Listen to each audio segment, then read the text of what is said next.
जाली ballot papers की video viral होने के बाद सहाफी राय साकिब खरल कहां गए, पहला राब्ता किसके साथ हुआ, किसको सबसे पहला फोन करके तफसीलात बताएं, टेलीफोन बंद क्यों था। एंकर पर्सन मंसूर अली खान सारी तफसीलात ले आए। एंकर पर्सन मंसूर अली खान के मुताबिक वो एक डिनर पर मौजूद थे जब राय साकिब खरल की कॉल आई। उस वक्त उन्होंने किसी वीडियो का जिक्र किया। मुझे नहीं मालूम था कि वो किस वीडियो की बात कर रहे हैं। राय साकिब ने कहा कि आपको इत्तला दे रहा हूँ कि शायद इसके बाद उन्हें गायब न कर दिया जाए। मंसूर अली खान के मुताबिक इसके बाद कुछ मसरूफियात के बाइस रात भर राय साकिब से कोई राब्ता न हो सका।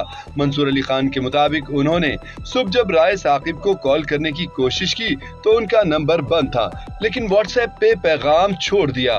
फिर कुछ देर बाद उनका फोन आया। जब उनसे पूछा कि वो कहाँ थे और फोन क्यों ऑफ था, तो सहाफी ने बताया कि वो अपने गांव आए थे और सिग्नल्स के मसले की वजह से फोन कॉल नहीं मिली।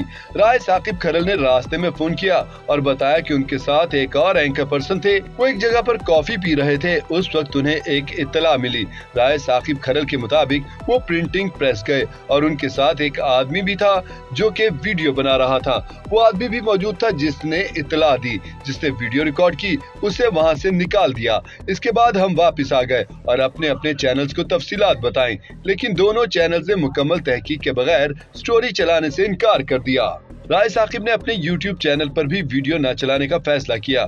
हुआ ये कि जिसने इत्तला दी थी वीडियो न चलाने पर गुस्से में आ गया और ये समझा कि दोनों सहाफियों ने नून लीग से पैसे वसूल कर लिए हैं और उसी ने ऑडियो लीक कर दी।